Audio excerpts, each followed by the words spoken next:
How can the Carolina Panthers play playoff spoiler for the second week in a row? I'll give you my three keys to victory versus Tampa right here on Locked On Panthers.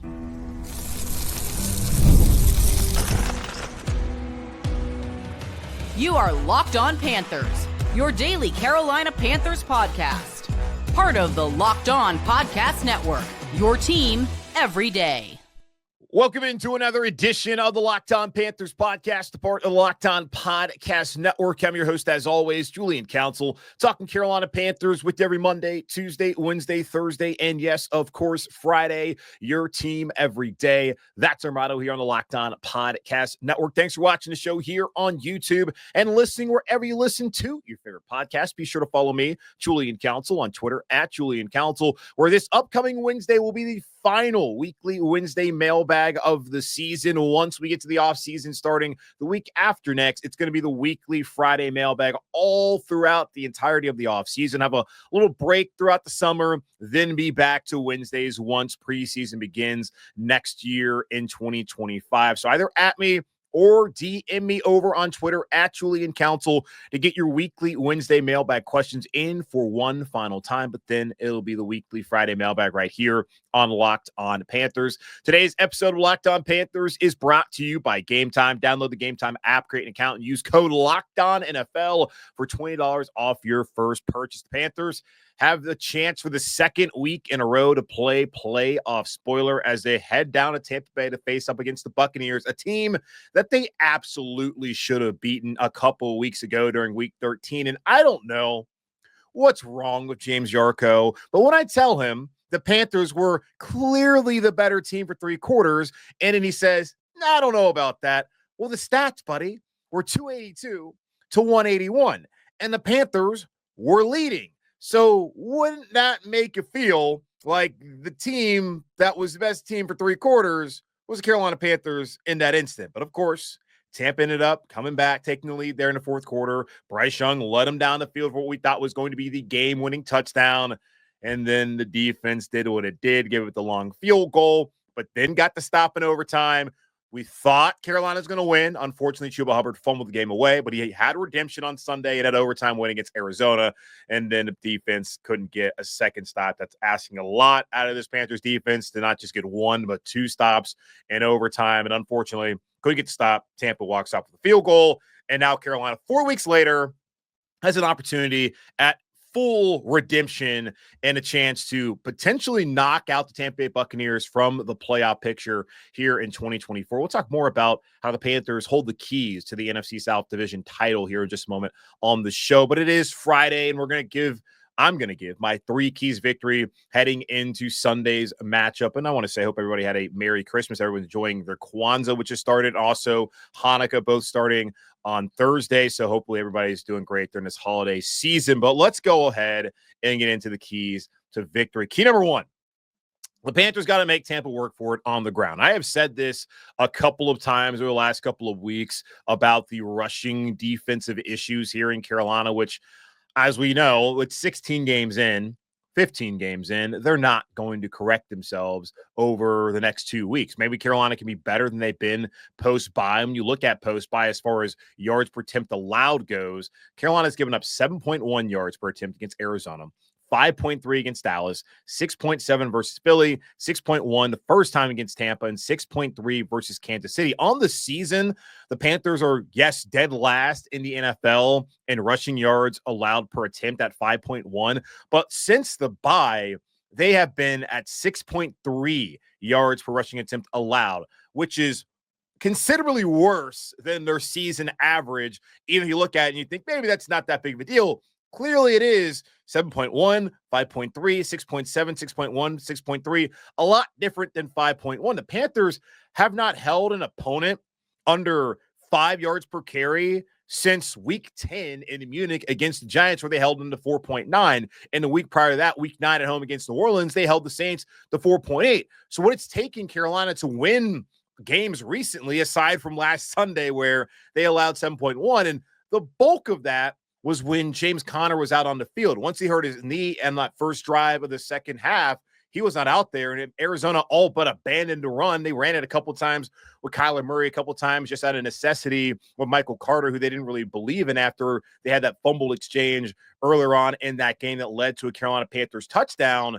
The Panthers have not done a good job against the run. And I'm not expecting them to do a good job against the run on Sunday either, but can you make it be 5 yards per carry? Can you make him work for it? Bucky Irving went off in that fourth quarter on those 2 scoring drives for Tampa Bay.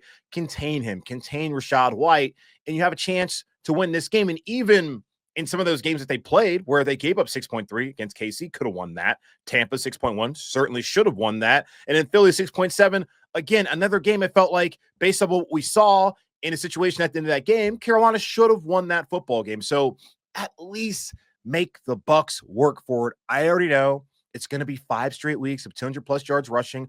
I hope that's not going to be the case, but if it's going to be the case, make them work for it. Okay.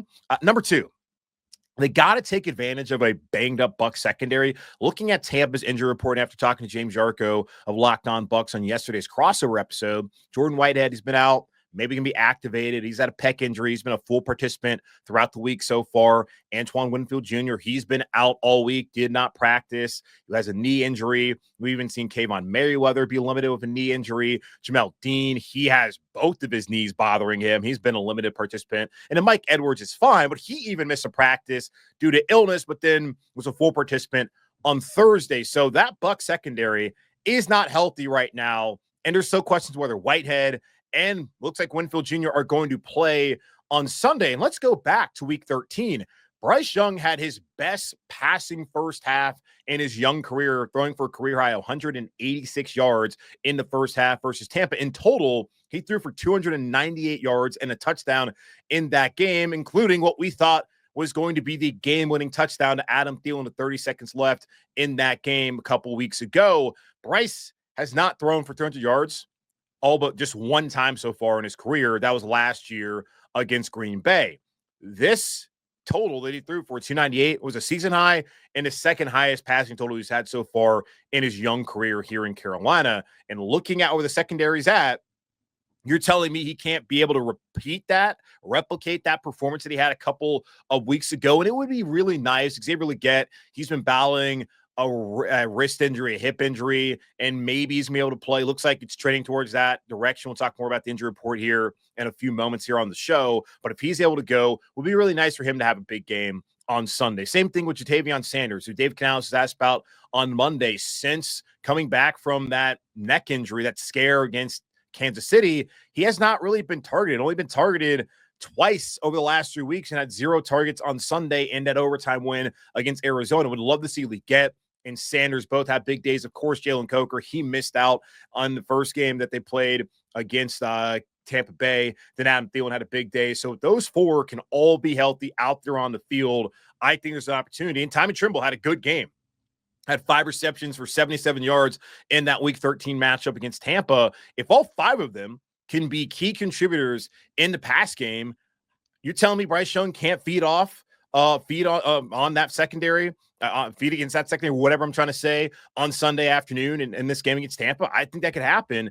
And then number 3, find consistency in the run game. Carolina ran it only 21 times for 78 yards. That's 3.7 yards per carry versus Tampa in Week 13. Chuba Hubbard in that game had 12 carries for 43 yards, 3.6 yards per attempt. And, of course, that fumble that ended up costing them there in OT. The Panthers have not had back-to-back 100-plus rushing totals as a team since Weeks 4 and Week 5. Week 4 against Cincinnati, Week 5 on the road against Chicago, and that blowout loss, which how did they lose to that Bears team? Look how bad Chicago is now.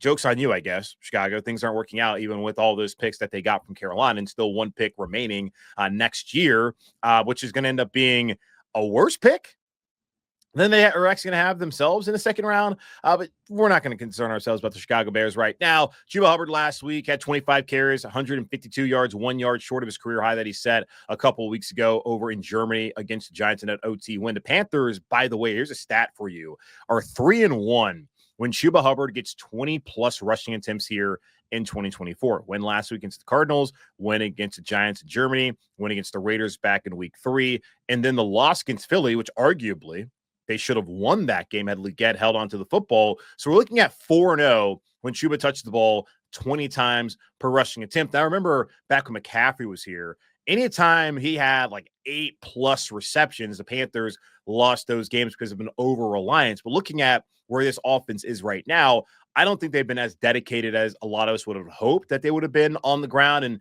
certainly, depending on the time and score, that has dictated some of the game script going away from what they wanted to do heading into the game. But there's also times where I wonder, how dedicated were they to running the football in the first place in these games? Seeing that stat, knowing that when Chuba Hubbard carries the ball 20+ times this season, that has put Carolina in position to win games.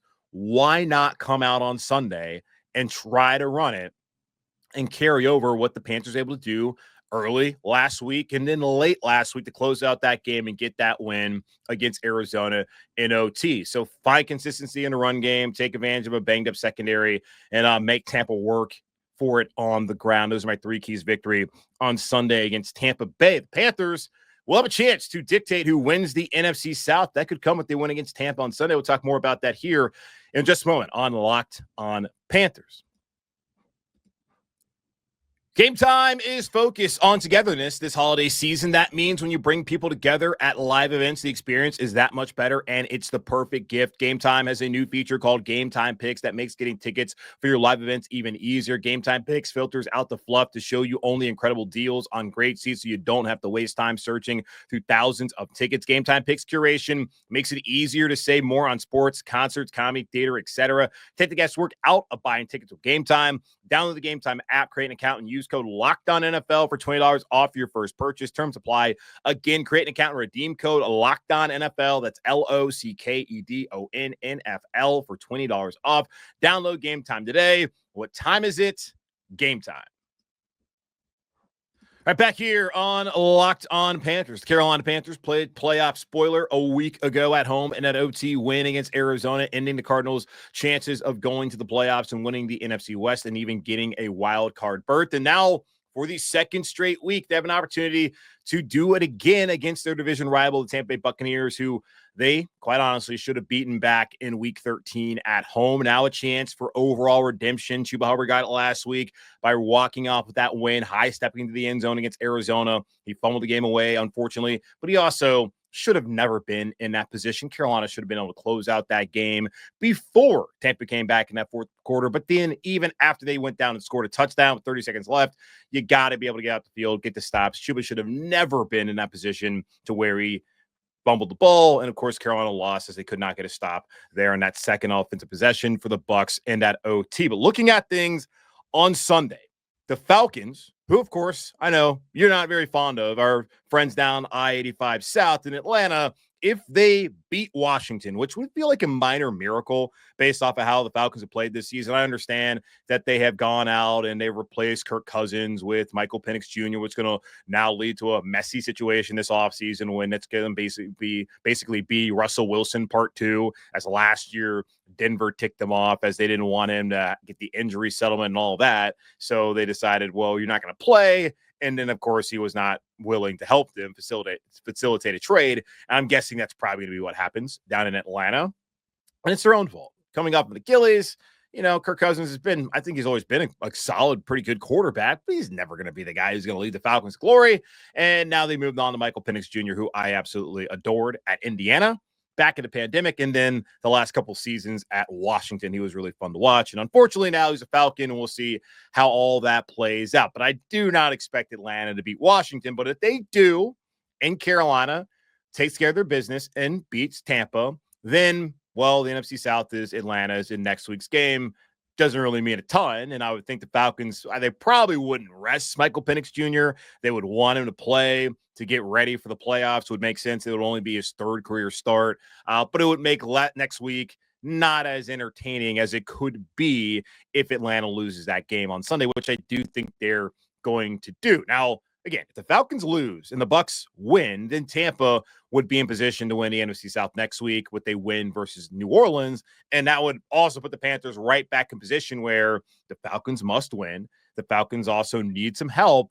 And if Carolina beats Atlanta, that ends their season. That ends their opportunity to go to the playoffs. And the only path I would think would be by winning the NFC South. I do think Washington, who has Atlanta And then I think they have like the Giants or somebody else who they have. Let me double check this one, Marty, because I wrote all these things down. Like, wait, hold on. Am I getting this right now? Because I'm pretty sure I am. Yeah. So Washington has Atlanta, and then they have the Cowboys, who just shut down CeeDee Lamb for the rest of the season. Okay, I had it right. I just for a second was thinking to myself, wait, are you getting this wrong? So you look at it like the Falcons, like that's a game like Atlanta's. Or Washington, rather, they're going to end up clinching the wild card berth and likely the last spot as a 7 seed in the NFC. So I did not see a path for anyone who's right now behind them into the playoffs as a wild card. And in just looking at Atlanta's record anyways, like they would have to win out just to even be in position potentially if Washington were to lose out, and they would, of course, have that tiebreaker over them. But we don't want that to happen. So even if Tampa, the only way they can get in is by winning out and then getting some help. But either way, looking at it, if both lose, that kind of sets up my favorite scenario next week where Carolina wins against Tampa on Sunday. Atlanta loses to Washington. Tampa still has an opportunity to go to the playoffs, but then they feel like, oh, darn, we lost Carolina. We can't lose that kind of game. That's 2 straight weeks. Losing to Dallas, losing the Panthers, 2 games against teams who are not going to be in the playoffs this year. That would feel good to be, okay, you just really put a damper on the spirits of Tampa Bay, and then you go to next week against Atlanta. Like that's really the scenario you want, is to be in week 18 facing out against the Falcons. And I would think most Panther fans hate the Falcons more than anybody else in the NFC South. Please tell me if you hate Tampa more for whatever reason, or New Orleans. I would think New Orleans would be that if it's not Atlanta. But I would imagine that a lot of people would be excited about the possibility to go out there and end the Falcon season next week in week 18. I feel like that's a lot more fun than necessarily a week 17 where you beat Tampa, Atlanta wins, and next week doesn't matter all that much. Of course, it matters to Carolina. You want to keep winning. You want to keep building momentum towards 2025. But if you get everything to play out to where everything's on the line next week, that would be my preferred scenario as far as how things all play out here at the end of the season. So we'll see. But Carolina, either way, they're going to help dictate who wins the NFC South, whether it comes down to beating Tampa on Sunday or beating Atlanta next week. They're going to have a say. And if you're not going to go to the dance, at least you have an opportunity to decide who gets the invite to that dance you're not invited to.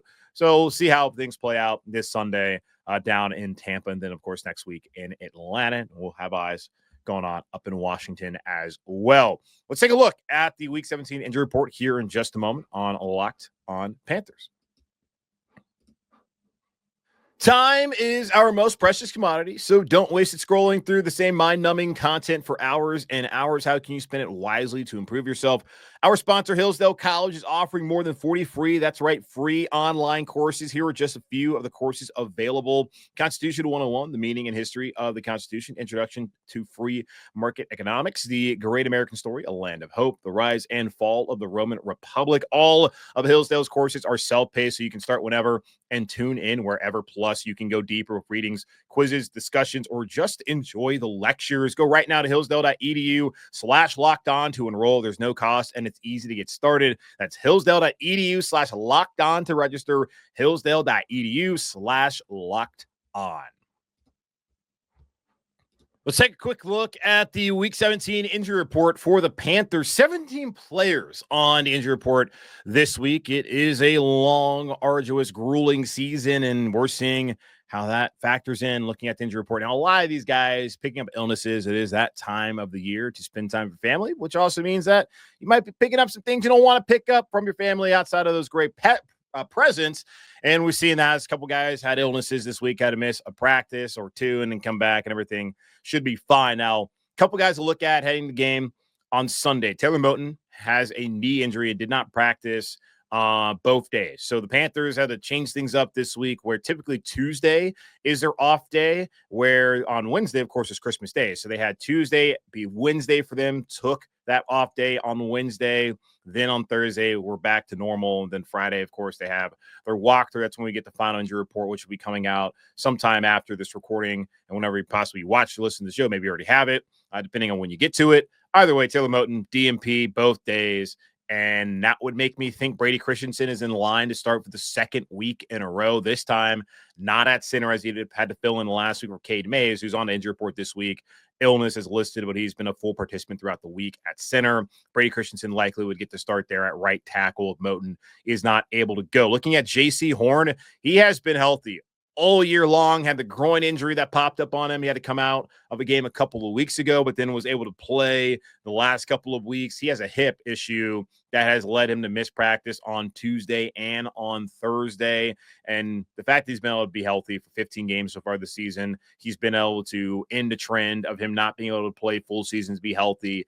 And in the NFL nowadays, with 17 games, if you play 15 out of 17, that's basically a full season. Yes, you would like for someone not to miss 2 games, but if you're able to play that amount of time, that's good enough in my book. But for his sake, I would love for him to be able to play on Sunday, play all 17 games. He's already earned that extension he's going to get after the season. So hopefully J.C. Horn's good to go in a game where you're going to need somebody to line up against Mike Evans. And we will never forget. I mean, look back at last year. When J.C. Horn was not out there or was on that pitch count in the second half, Mike Evans went crazy. You look at the game 2 years ago and the de facto NFC South title game, no J.C. Horn. Mike Evans just went nuts on Keith Taylor and on C.J. Henderson. Would like for that to not be the case after Mike Evans, who had a good game last time. And maybe James just forgot how the game played out because he was like, oh, yeah, he wasn't all that healthy. Maybe he wasn't all that healthy, but still, the dude balled out. Now he says he's healthy and he's looking to have that 1,000-yard receiving season for, I don't even know how many years he's playing the NFL at this point, for, again, to happen again, as he's had it every year in the league. We'll see if JC's able to go. The Xavier Legette, he missed last week with a hip injury, also dealing with the wrist. That may have been a factor in a drop against Philly a couple of weeks ago. He's a full participant on Tuesday. Then he was limited on Thursday. Dave Canales said earlier in the week that he had been going through a return to play protocol last week over the weekend, and that he had needed to make significant progress this week in order for him to be able to play. And I mean, he seemed like he was in great spirits on Thursday when the media was in the locker room as he was allowing people to try the raccoon. And I saw that I don't know if Vashti did. I know Sheena Quick did. She tried it out, said it was actually pretty good. So Xavier Legette, who is out here making headlines because he loves eating raccoon during the holidays. And I mean, country boy, good for him. Maybe it's good. I don't know. Probably not something I'd be willing to try. But he seems to be in good spirits. Maybe he's going to be able to play on Sunday. And that would be great. As I mentioned earlier, it would be nice to see him and JT Sanders get involved in the pass game and continue to, again, build that momentum heading into 2025 with that young receiving core around this young quarterback, Bryce Young, who looks like he's going to be the guy again in 2025, which is good news for him and the organization. Speaking of Bryce Young, he has a hamstring, but he's been able to practice this week. Just one thing to look at. His legs have been effective the last couple of weeks as he's been able to rush for a touchdown last week, had 2 long 20-plus yard rushes on that same drive last week. He's been able to get away from the rush. And if he's compromised, which at least he's got the hamstring just probably a little sore, that's something to look at heading to Sunday against Tampa. So Bryce on injury report, I think for the first time this season, and probably the first time since last year, week 3, that mysterious ankle injury where we still don't know how that occurred. But I'm not a conspiracy theorist. I don't know what happened there. All I know is he didn't play against Seattle that Sunday. So that's the week 17 injury report as Panthers prepare to travel down to the Tampa to face off against the Bucs on Sunday afternoon. That's going to wrap up this edition of the Locked On Panthers podcast, a part of the Locked On Podcast Network, hosted by yours truly, Julian Council. Again, you all subscribe, follow the show free on YouTube or wherever you listen to your favorite podcast. And be sure to follow me, Julian Council, on Twitter at Julian Council, where I will be back again on Wednesday, one final time answering your weekly Wednesday mailbag questions. Then starting in the offseason, the weekly Friday mailbag is back. So either way, at me or DM me to get those questions into me following the game on Sunday. But in the meantime, be safe, be happy, be whole as always, and forever keep pounding. And I'll talk to you all live here on Sunday afternoon.